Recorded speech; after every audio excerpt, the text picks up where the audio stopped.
Good afternoon. Welcome to Pennsylvania Interfaith Power and Light's Caring for Creation series. We focus on Southeast Pennsylvania in our virtual series, but we also include anyone who wants to attend from across the state. So thank you all for joining us today. This is workshop number 5 on air and water pollution with a particular focus on air and water pollution as it relates to fossil fuel extraction, use, and manufacture of plastics. I know you're going to be very interested in learning what our speaker has to say because it affects our quality of life and our health and our environmental health. Our presenter today is Kochirka. She's a registered nurse with over 30 years of experience in healthcare. Her passion is helping others to heal holistically.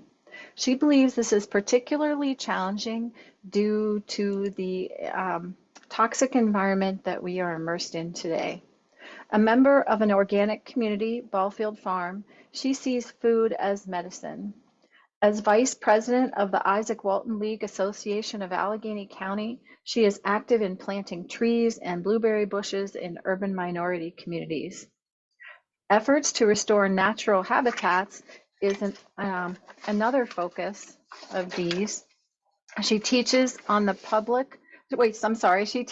public on the harmful effects of plastics and fracking through presentations at libraries, AARP groups, schools, clubs, and churches. Collaborating with the Green New Deal of Southwestern Pennsylvania, she stresses that there cannot be environmental justice without social justice. Dee hopes to expand PA IPL's chapter in Southwestern Pennsylvania, which we are doing even as we speak. As many of you know, Pennsylvania Interfaith Power and Light inspires and mobilizes people of faith and conscience to take bold and just action on environmental justice or climate change from an ethical or moral perspective. We do this because our time requires it. We're living in a very dangerous time where we are exposed to more and more toxins in our environment. And we do this as is required by our sacred texts, depending upon which faith we are involved in. Every faith has a similar directive from our Creator. Our Caring for Creation series with Southeast PA IPL is one of our grant programs that's generously sponsored by the Pennsylvania Department of Environmental Protection. We work with the DEP on in-person presentations in Southwestern Pennsylvania and on this virtual series directed towards us, Southeastern Pennsylvania. In Southwestern Pennsylvania, our partners include Ballfield Farm, Garfield Community Farm, Valley View Presbyterian Church, Perry Hilltop and Fine View Citizens Councils, or Our Future Hilltop. And the First United Methodist Church of Germantown is our partner in the Southeast Pennsylvania area. And of course, ourselves. Whoops, I'm sorry. So without further ado, take it away, Dee. Thank you, Kathy, and thank you all for coming today. Air and water pollution is a very broad topic, so today we're going to focus specifically on industries that contribute to this problem. And we're going to start with the petrochemical industry's recent expansion in our state. Next slide, please, Kath. There we go.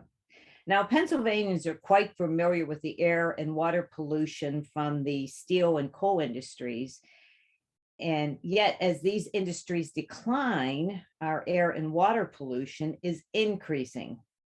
This is from the recent buildup of the oil and gas industries for the purpose of providing the fossil fuels needed to make plastics, which is called the new coal. The ethane cracker plant that makes plastic pellets is the second largest emitter of VOCs, which are volatile organic compounds, in our state. Plastic is not a benign substance that makes our lives more convenient. It creates harm to our bodies and the planet at each stage of its life cycle. from its manufacturing and usage and disposal, it contaminates our air and water, releasing toxic chemicals into the environment and our bodies. Today, I would like to share with you the harmful effects of this industry and its impact on the planet and our health, and how we can take control to minimize its impact. So we're going to begin with fracking, the dangerous beginning of plastics. So here's an example of fracking, the industry of fracking. Plastics are made from ethane, which is a liquid fossil fuel. Methane is a dry fossil fuel, a dry gas, and ethane is the liquid gas. These fuels were formed millions of years ago and are found deep in the earth in layers of shale rock and are extracted by drilling wells and fracking them. So you can see in this picture at the bottom of the picture, that's what it looks like when you fracture rock. That is red veins in the rocks. So they drill a well about a mile down and then go through that rock formation. Fracking involves dumping massive amounts, millions of gallons of pressurized water into that well and fracturing it. The shale, fracturing the shale, and we flush out the natural gases and oils. But it also flushes out everything else that's been down there for millions of years. So fresh water goes down, but it's contaminated water that returns. This flowback liquid contains radioactive materials, heavy metals, and other toxic chemicals. Examples would be like uranium, which is the most toxic element on the planet, benzenes, toluenes. This fracked water is then transported by diesel trucks and taken to municipal sewage treatment plants where it can seep into our groundwater. These facilities are not equipped to deal with radioactive waste and toxic chemicals. Some of that fracked water is taken to abandoned vacant wells and has contributed to tremors in areas like Oklahoma and northern Texas. So parts of the country where we've been doing fracking for years, when they dump this fracked water into the ground, it's causing seismic activity, an increase in seismic activity in Texas and Oklahoma. The uranium that is present in those states is considered to have low radioactivity. But here in Pennsylvania, in our Marcellus Shale, the uranium that's coming back is considered highly radioactive. We don't know yet how that's going to impact the seismic, activity in our state. It not only contaminates our water, but also our air. This continual parade of diesel trucks carrying this fracked water waste destroys our roadways and increases air pollution. These trucks parade 24 hours a day, 7 days a week. They don't stop for holidays. They don't stop for pandemics. They don't stop. If you have a fracking well in your community, you will have a parade of diesel trucks continually through your community. People in these communities suffer increased respiratory problems, asthma, emphysema, lung cancer, and heart disease. Air pollution is more of an indicator for you having a heart attack than having high cholesterol. And it's not only lung cancer, but rare childhood cancers like Ewing sarcoma. That's a very rare bone cancer. There's a high school in Western Pennsylvania in the Cannon-McMillan area where 6 children from the same high school have this rare cancer that occurs in 1 in a million people, yet 6 kids in the same school have this same cancer. The oil industry claims it's safe, but is it? Recently, you may have seen in the paper that the town of Dimmock in the Susquehanna Valley just settled with the oil company the residents there could ignite their tap water. So you turn on your tap water, light a match, your water is flammable. And that's because methane gas was leaking into their well water, and it's a very flammable gas. So they sued the oil company, Kochirka, which used to be Cabot Oil, and they settled for $16 million, where the oil company offered to put public water lines in. But it's taken 10 years. These people in this community have been drinking bottled water for 10 years. Can you imagine dealing with contaminated water for 10 years? As of January 18th of this year, Frack Tracker, which is a nonprofit that monitors the oil industry, reported that there are a record of 218,000 drilled wells in our state, and they have assessed 64,880 violations since 2008. So we have over 200,000 wells already drilled and approximately 65,000 violations. And it's not just the wells, but this extensive network of pipelines transporting these fuels. So Shell's Falcon pipeline, which transports the fracked gas through Ohio, West Virginia, and Pennsylvania to the ethane cracker plant, has been cited for having defective corrosive coating on its pipes.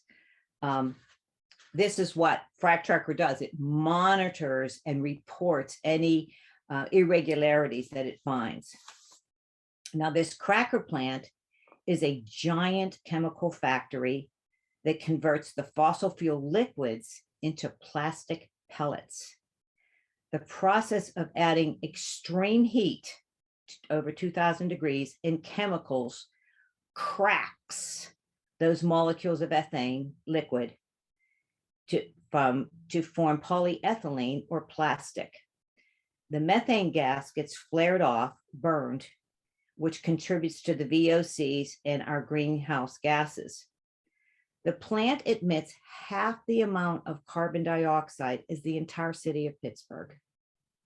In its first month of operation, which was November, it had already exceeded its annual emissions of contaminants, over 516 tons. And the state of Pennsylvania pays tax credits of $1.65 billion to the fossil fuel industry for doing this. Now, this cracker plant is going to require the drilling of 1,000 new wells a year to supply it with enough ethane to make these plastic pellets, or nurdles, they call them. It's expected to produce 1 million tons of nurdles. Then they take these nurdles and they load them into silos and ship them down the Ohio River to factories around the world.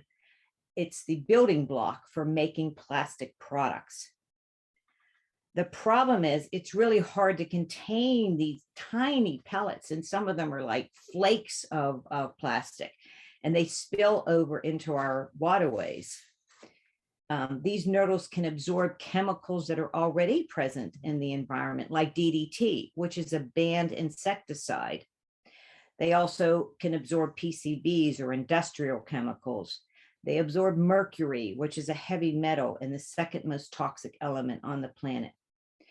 250,000 tons of these nurdles make their way into our oceans annually. Next slide, please, Kath. So why do we have to care? This product is doing harm to our environment and to our bodies. It is not a benign substance, but can release harmful chemicals, especially in the presence of heat. In its simplest terms, plastic is a synthetic chemical with toxins added to it. It has a carbon frame, and chemicals are added to that. Over 10,000 chemicals go into the making of plastics. Examples would be like frame retardants and water repellents, BPA, phthalates, dyes. And these chemicals are not tested for safety in the United States. Some of these chemicals are known carcinogens, neurotoxins, and endocrine disruptors. So much like DDT, that was promoted as a miracle chemical until Rachel Carson reported that it was killing the eagles and the fish.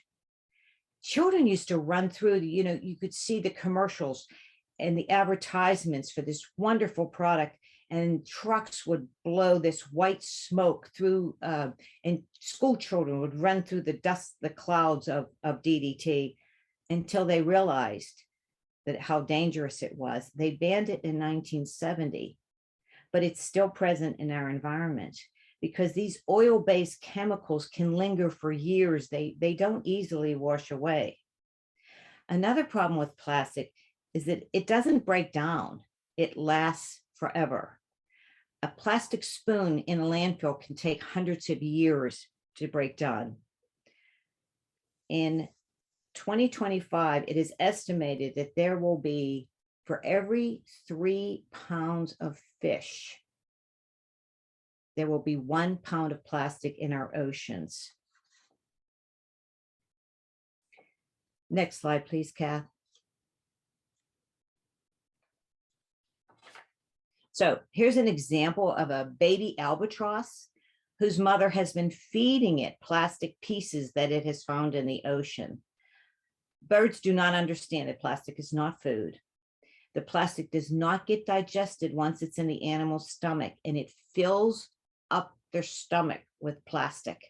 And then the animal slowly starves to death. We're killing approximately 1 million birds a year because they're eating plastic. Next slide, Kath. Also, turtles, they mistake plastic bags for their favorite food, which is jellyfish. Approximately 25% of turtles are dying from eating plastic bags. Next slide, Kath. And our beaches, there's plastic debris, pellets, and plastic debris in beaches all around the world, even beaches that have no human habitat, because our ocean currents carry the plastic all over the world, even the Antarctic. Now, since 1950, we have manufactured 8 billion tons of plastic. That is 1 ton of plastic for every human on the planet. Let me repeat that. There is 1 ton of plastic for every human on the planet, and productivity is increasing. As we are slowly transitioning away from using gasoline and now promoting electric cars, the demand for electric cars has tripled. And the fossil fuel industry knows this. And so they're switching to plastic production to replace the loss of gasoline. They are projecting to triple plastic production by 2050. 40% of this plastic that is produced is single-use plastic, which means you use it one time and you throw it away. So when you give somebody a gift card, they use it once, they throw it out. Cigarette filters, tea bags, and of course your bottles and utensils. Plastic recycling is a myth. Less than 9% of plastic gets recycled. And that was only when we were sending it off to China, and they weren't recycling it. It was getting dumped into landfills in the ocean. In 2021, only 5% of plastic has been recycled. And we're going to talk more about that later. Next slide, Kat, please. So microplastics. Microplastics are plastic. Remember that plastic does not break down. It only breaks apart into tiny and tinier pieces that they call microplastics. These microplastics are in our food and our water and get into our bodies. In 2019, the World Wildlife Federation determined that we get about 5 grams of plastic per week that we ingest. That's about the size of a credit card. So multiply this by 52, and that's the amount of plastic that humans are ingesting each year. Next slide, please. So this is what a microplastic is. It's considered a piece of plastic that is less than 5 millimeters in size, and there's two sources of that. One is the nurdles that the plastic plant is making. So they make little plastic pellets, and they also make these plastic flakes and microbeads, which are little plastic pieces that we were putting into like our body wash, which has been banned. So these are considered pre-production plastics.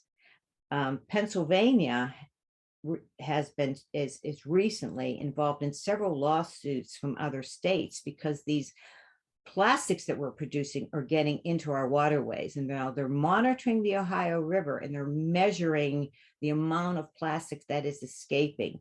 So far, they have found a 10-fold increase in plastics. So the cracker plant is new, it's just beginning production. And I think that a lot of the plastic that they're finding now is from a styrene plastic plant.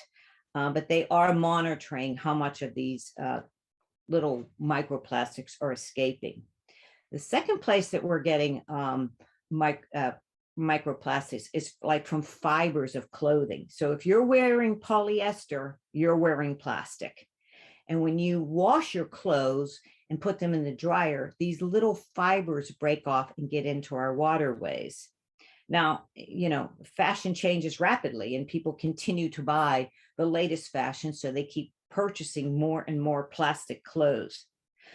The largest source of plastic that we ingest comes from our drinking water, and it doesn't matter if it comes from your tap water or bottled water, although bottled water has twice the amount of plastic that tap water does.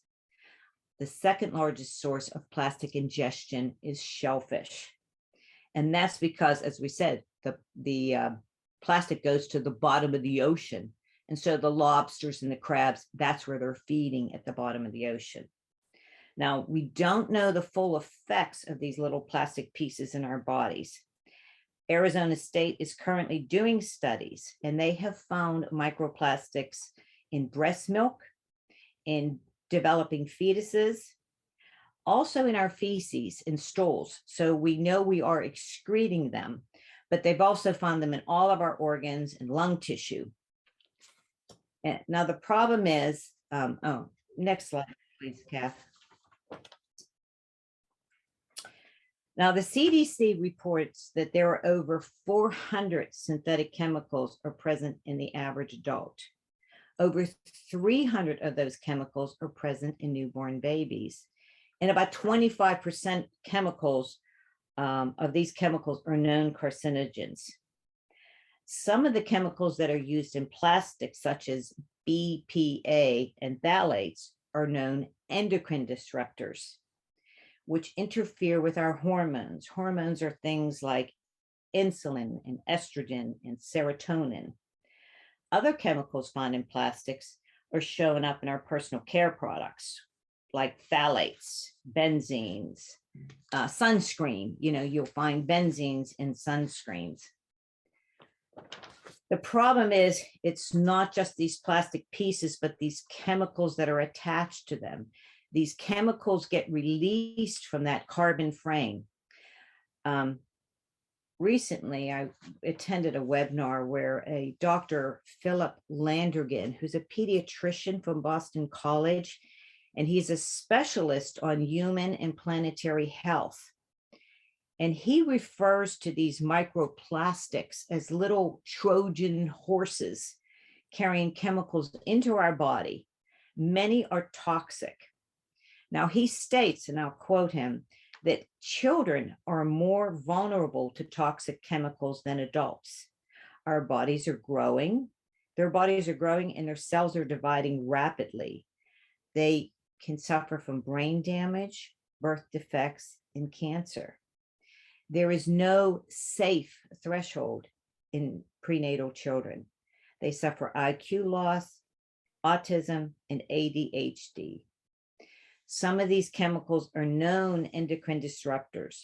we call them EDCs, because they mimic our hormones and they hack our body's signaling system and can be harmful at very low doses. So endocrine disruptors are chemicals. Your cells cannot tell the difference between its natural hormones and these other chemicals that mimic them.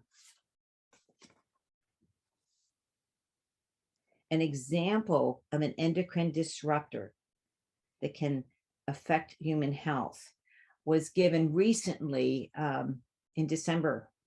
The Senate subcommittee hearing in Washington, D.C. held its first conference on plastics.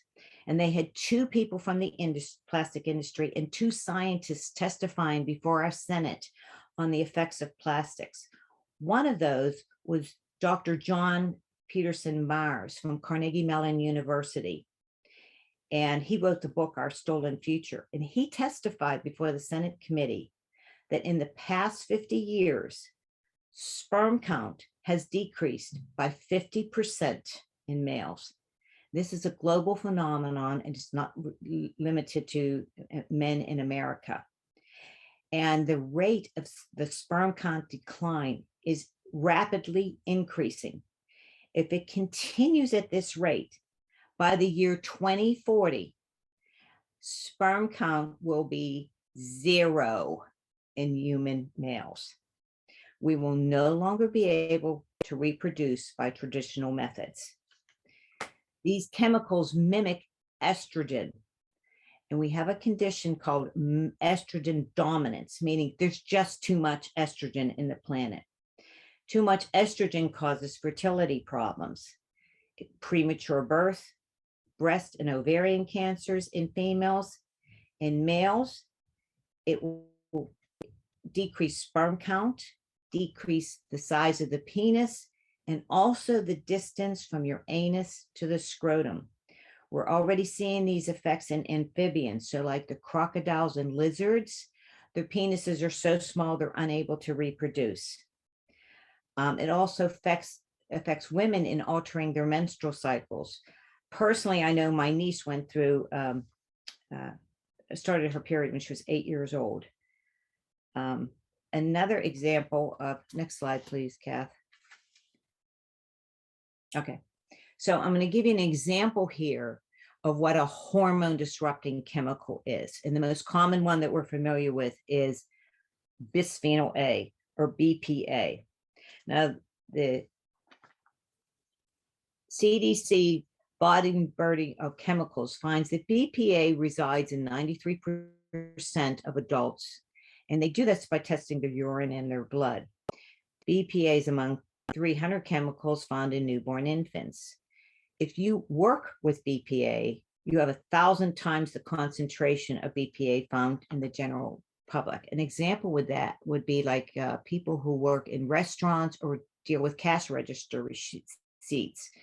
That thermoformed paper that you get your receipts is concentrated with BPA. And so they have done studies where, the person touches the cash register receipt, then they measure the amount of BPA in their blood, and they have found that it gets readily absorbed. BPA is also found in canned goods and in water bottles. It leaches into our food, especially when it's heated. That is why you cannot heat plastic in a microwave. BPA is used as a hardening agent.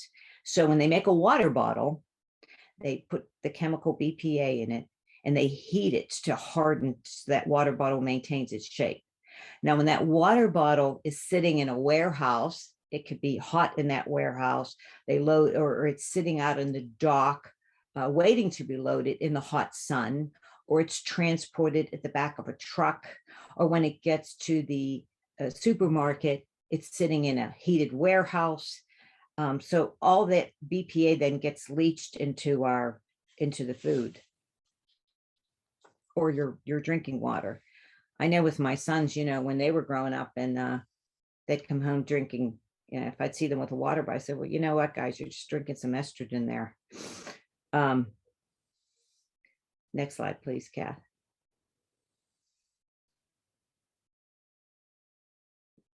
Okay, There we go. Recently, in the Journal of American, the American Medical Association published a study of the effects of BPA on human health. And they stated in this study, they concluded that given the wide range of potentially toxic effects of BPA in humans, it is imperative important to minimize human exposure to BPA. So you may see this on, when you purchase things that they say no BPA. Well, what they're doing, because it's a hardening agent, if they remove the BPA, they just replace it with another hardening agent like BPF or BPS. That doesn't necessarily mean it's any safer. The chemicals that they use to substitute can be just as harmful, if not worse, than the BPA. Now, they concluded that the higher BPA exposure was significantly associated with an increased risk of all-cause mortality among U.S. adults. Next slide, please, Kath.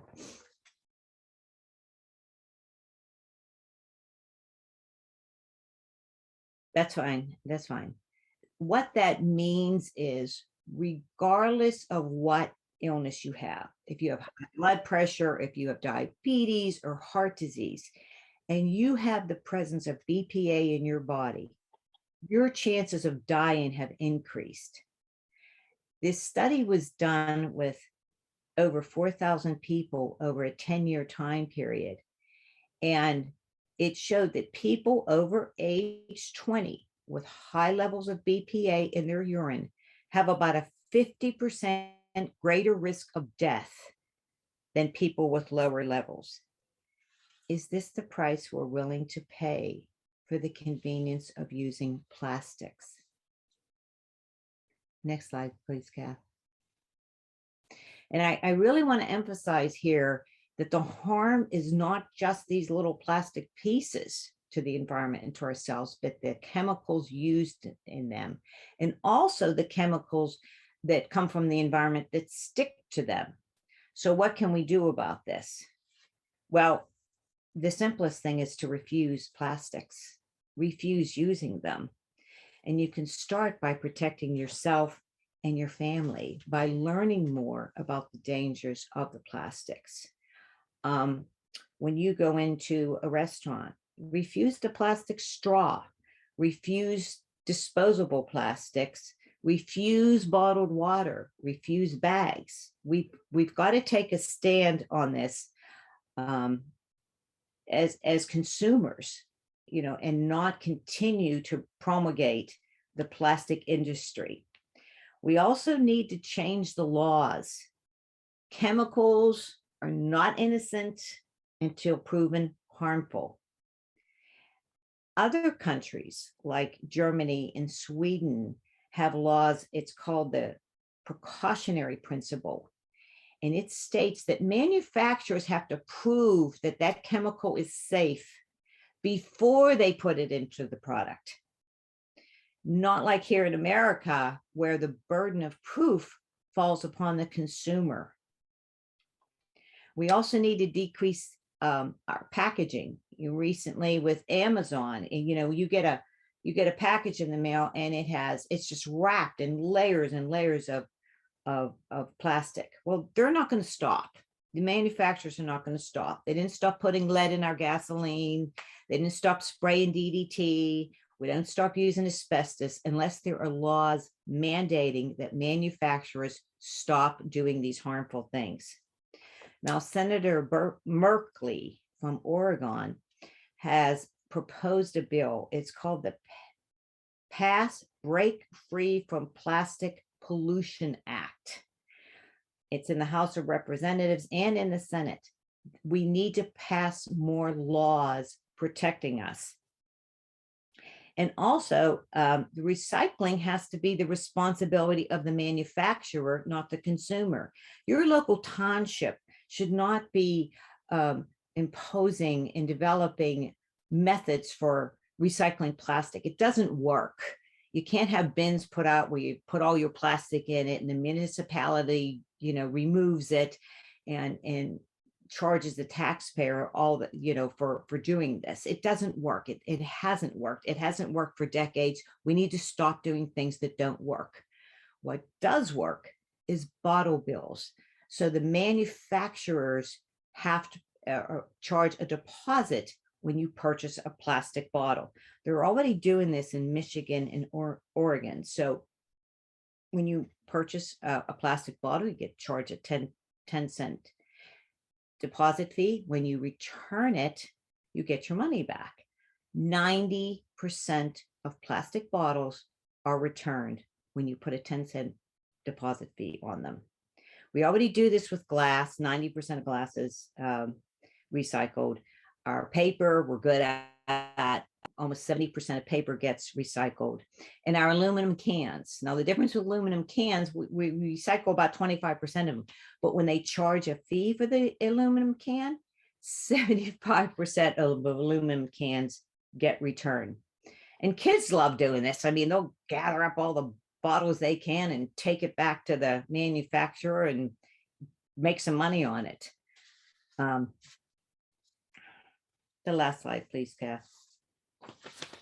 So taking control of plastics means reducing our everyday consumption of single-use plastics is a small but simple step in the right direction towards reversing the damage from plastics, personal health, and to our environment. Thank you. And if there's any questions, we can do those now. I think there are going to be quite a few questions. So I'm going to stop sharing right now. And then thanks to Dee, we have quite a few resources that I can enter in the chat as well. It's just difficult to do that when I'm screen sharing. So please use the raise your hand feature if you can.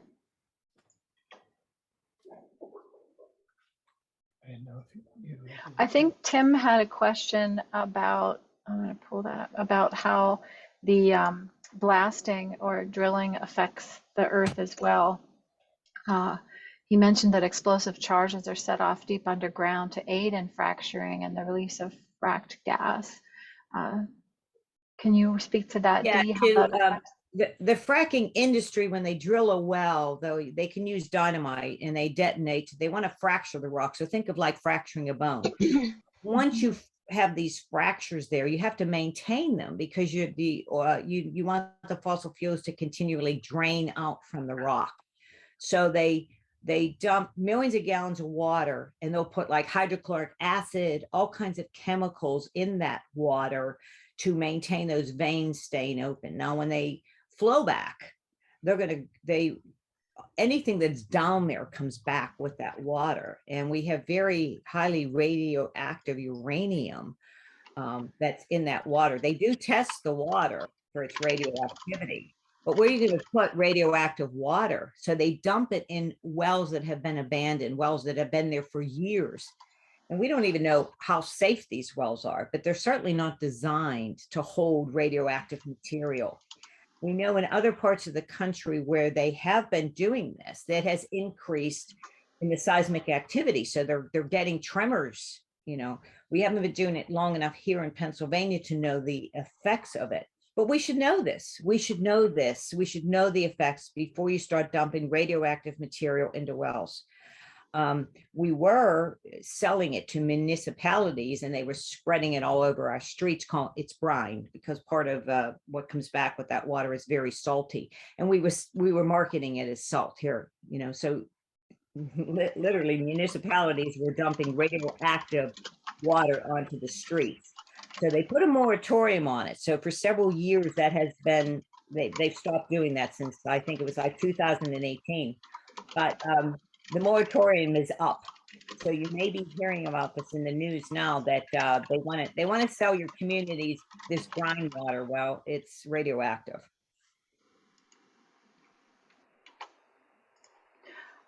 Dee, do you mind if I share your email address with Tim? Oh, that's fine. Yes, to continue please. this conversation offline.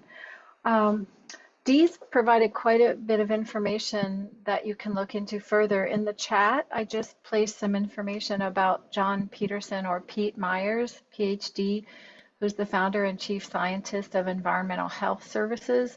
This is a nonprofit organization that promotes public understanding of advances in scientific research or links between the environment and health. And he's the scientist that Dee mentioned that spoke at the Senate hearing in December of 2022. I also would like to recommend, Kath, one of the best resources, because I've been studying this for years, and there's an organization in Bennington, Vermont called Beyond Plastics. They have an extensive educational program. They have toxicologists and environmentalists. They are trying to teach the nation on the harmful effects of plastics, and they offer students courses in it. But they have webinars and podcasts. And if, like, let's say you have, you run a Meals on Wheels program and you want to eliminate using plastic in your Meals on Wheels program, they have a guide for how to do that. Like, you don't have to reinvent the wheel here. Beyond Plastics has a very thorough programs to help assist consumers who want to learn more about plastics and want to decrease their usage. And their information's in the chat too, right, Kath? Did we put it Yes, in I there? put Judith Enck is the president of Beyond Plastics, so I put in a link there to her work and Yeah, their Judith website. Inks was the other person who testified before the Senate subcommittee hearing. She's the president of Beyond Plastics. So these two people are highly regarded as experts in this area. Yeah, and that might be a good resource for Helga. Helga's one of our regular attendees, and she's actually a member of the Pittsburgh Baha'i community here. And she had a question about some good resources about the topic of plastic for 7 to 9-year-old children, because her group is planning a small kids service project in their neighborhood to raise awareness about the impact of plastic and to find alternatives. Yeah, I would definitely look into what Beyond Plastics has and send them an email. They've already, they have guides. They've reviewed, they can give you really good recommendations on how to do these programs. Mm-hmm. We could help you out too, Helga, if you wanted me to come to speak to the kids about how to reduce single-use plastic and other types of plastics. I'd be happy to do that for you. But yeah, we go to schools. We go to schools. I've been in schools in giving demonstrations on plastic and the problems with plastic.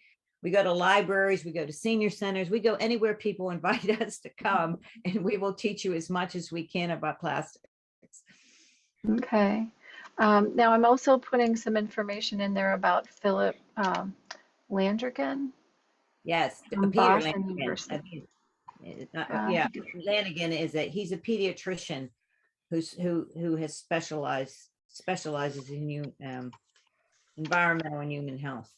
He's the one that refers to plastics as the little Trojan horses that get into our body and do all the damage once they get inside of us. Exactly. Question? Oh, please go ahead, Patricia. Have been concerned about plastics and water. I bought myself a zero water filter that's supposed to take all that out. But I've been buying containers of apple juice, like half-gallon containers of apple juice in the stores. But they all say that they're made from concentrate with water added, which is a concern. Would it be better if I somehow buy the apple juice concentrated already and put it into water from the zero water filter? Would that take out a considerable amount of plastic that I'm presently drinking? I drink it with tea. I don't know what zero water filter claims to how their filtration process works. I only use reverse osmosis water to eliminate, and I don't even know if that works, but it's supposedly, because it vaporizes, you're just getting the steam. I'm hoping that is working. Just recently, this week, Coca-Cola has been sued because their orange juice that they claimed was natural is actually from, they're finding plastic chemicals and plastic pieces into it. So these manufacturers can make all kind of claims, but it's not really holding up when they're confronted about, what they're trying to represent. So you might look into that with the Coca-Cola recent lawsuit. But we really need to make laws that protect us. I mean, we could go on endlessly, finding manufacturers make false claims and then litigating them and taking decades to get results. This has to stop.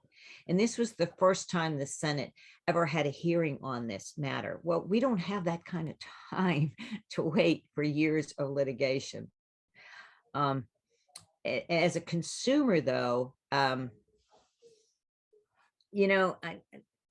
where the products are made, what water source they're using, I can't really tell you that, it's safe. I found the Coca-Cola lawsuit article, at least one link for that, so I just put that in the chat. So that's there for your use as well. And when we send out the recording, I will post these in the YouTube comment section, so you can find them there in the recording section of for this webinar. And then I'll also try to send them in an email for you. So I also put in the information about the book, going back there. Our Stolen Future? Yes, there we go. I put in a link to Goodreads there. It's available on Amazon. We try not to promote the use of Amazon. So I hesitate to put a link to that bookseller. Try it at Barnes and Noble or the library. But there's a Goodreads.com link that will talk a little bit about the book and people's reaction to it. And then I'm sure you can get it at our public library. We're blessed to have a magnificent public library system in Pennsylvania. Yeah, remember what the problem with the plastics, it's not just the little pieces of plastics that's a problem, but the chemicals that get released. So in any food product, even if you were able to filter out the little pieces of plastic, you still potentially are being exposed to the chemicals that were released into that product. And just citing the physical plastic is not always the answer. And plastic just can break down. The picture I showed you was microplastics. Well, they break down even smaller into microscopic pieces. They call them nanoplastics. You can only see them with a microscope. So it's not just eliminating the actual pieces that's the problem, but the chemicals. We need to have laws that hold the plastic manufacturers responsible for not putting toxic chemicals into these products. And from the fracking industry, using toxic chemicals to extract these fossil fuels. So the entire life cycle is just contaminated. I have a question. Wonderful presentation, very grim, but very, very important. We've got a new governor in Pennsylvania, and I was wondering if whether this information is being presented to him and whether he's, I know is early on, but he seems like a champion of the environment. I don't know if there's any movement or possibility there. Okay, so unfortunately, Governor Shapiro is a champion of the environment, but unfortunately, he also backs the fossil fuel industry as well as our new senator. Even our healthcare systems here in Western Pennsylvania, Allegheny healthcare system and UPMC support fracking.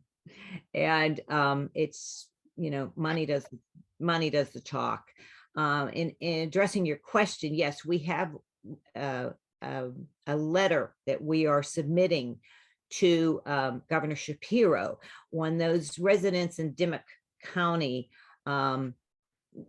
settled their lawsuit. He was with them, and he, did the PR press release showing that the citizens prevailed and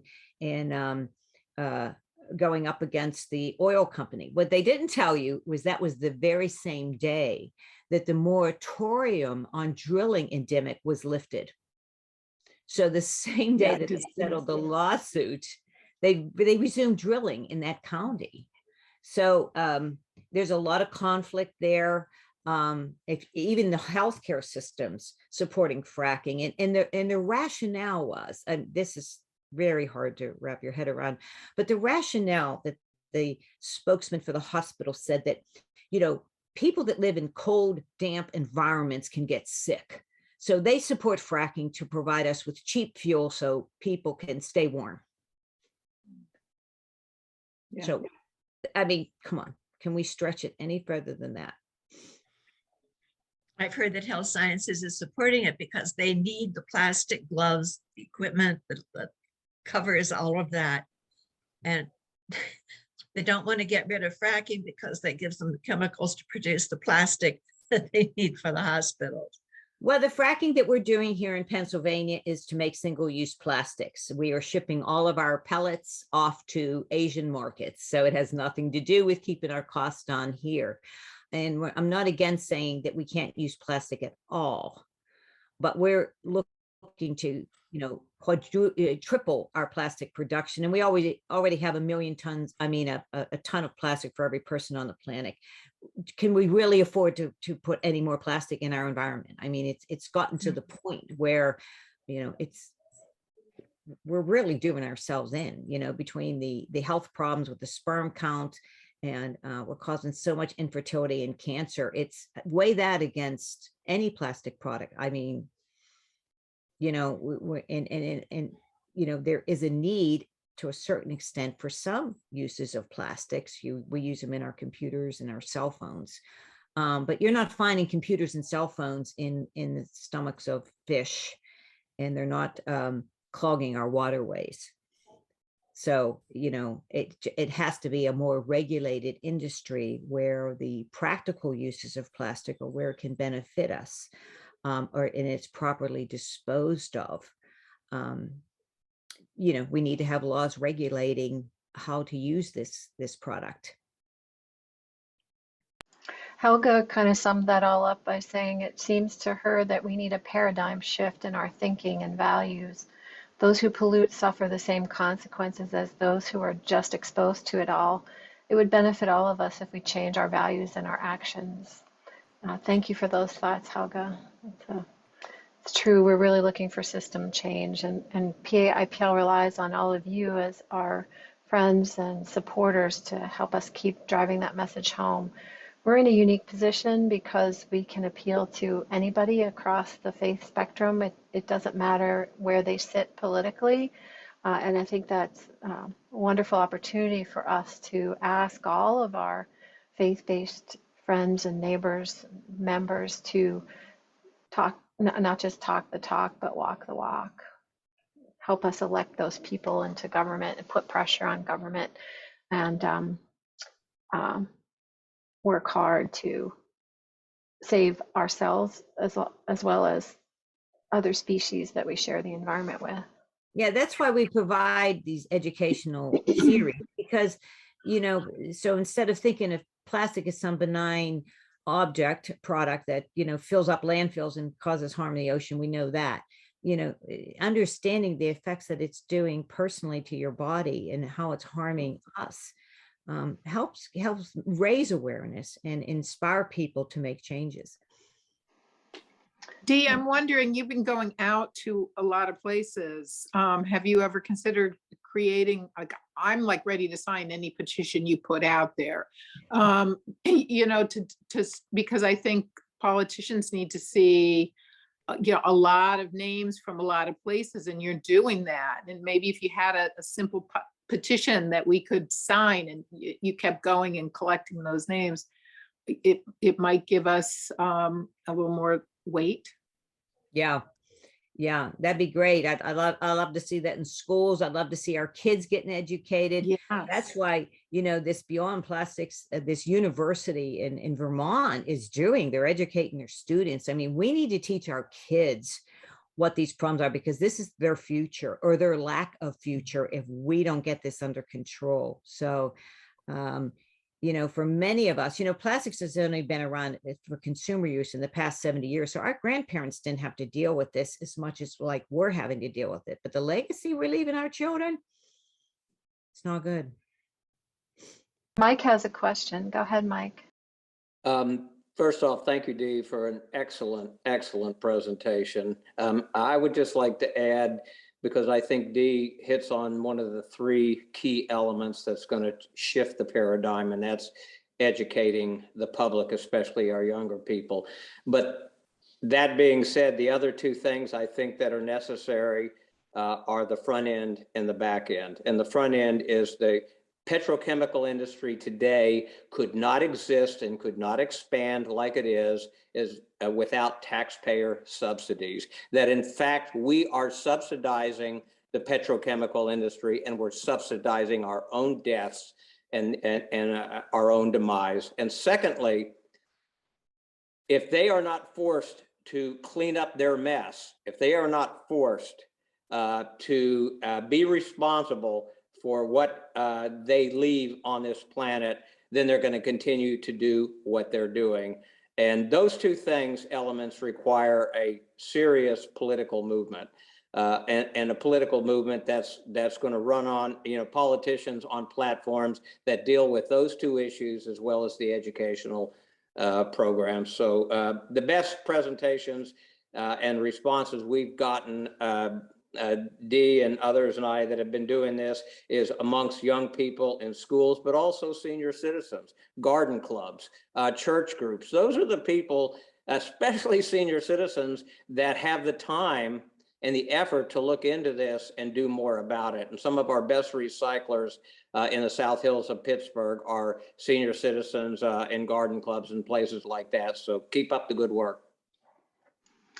I completely agree, Mike. Some of the best responses that I've received from our in-person series or from groups of people who are my age, over 55. And the reason is many of them have been raised by Depression-era parents or grandparents, or maybe even lived through the Depression themselves. And I remember my mom often saying, use it up, wear it out, make it do or do without. That was the mantra that was used during the Depression. And so if you can share that kind of conservation story with your friends, family, especially the young people, as Mike and Dee and Pam are saying, and Helga wants to do in her neighborhood, I think we're ahead of the game. The young people are really getting the message, and they're moving forward as perhaps we can't. Can we close with a brief reflection? I will share screen again so we can, before we lose everybody. Let me see here. There we go. There we go. This is from the Rig Veda, specifically chapter 1.6.3. Nature's beauty is an art of God. Let us feel the touch of God's invisible hands in everything beautiful. By the first touch of his hand, rivers throb and ripple. When he smiles, the sun shines, the moon glimmers, the stars twinkle, the flowers bloom. By the first rays of the rising sun, the universe is stirred. The shining gold is sprinkled on the smiling buds of rose. The fragrant air is filled with sweet melodies of singing birds. The dawn is the dream of God's creative fancy.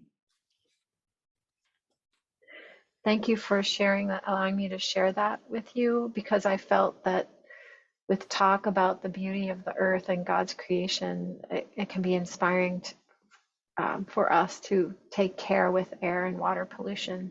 We'd like to continue this air and water pollution series even after our DEP grant is over in June. So if you have suggestions for topics that you would like to hear more about in the near future, please send them along.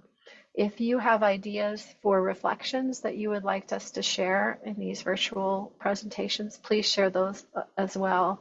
Helga was very kind to share a Baha'i prayer that we used the last time, and I would like to share others of your thoughts with everyone on the call. So thank you so much for joining us, And thank you again to the DEP for funding this program. We have a wonderful project advisor, Kathleen Bansky, that we work with on that project. And I hope to speak with you all again soon. I'm going to get back to you with information on our next date. It may not be the first Friday in April because that's a holiday for many faiths. So we are probably going to be meeting on the last Friday in March, which is the 31st. But I will confirm that with all of you, and that will be in the emails that go out as well. So until then, take care and God bless.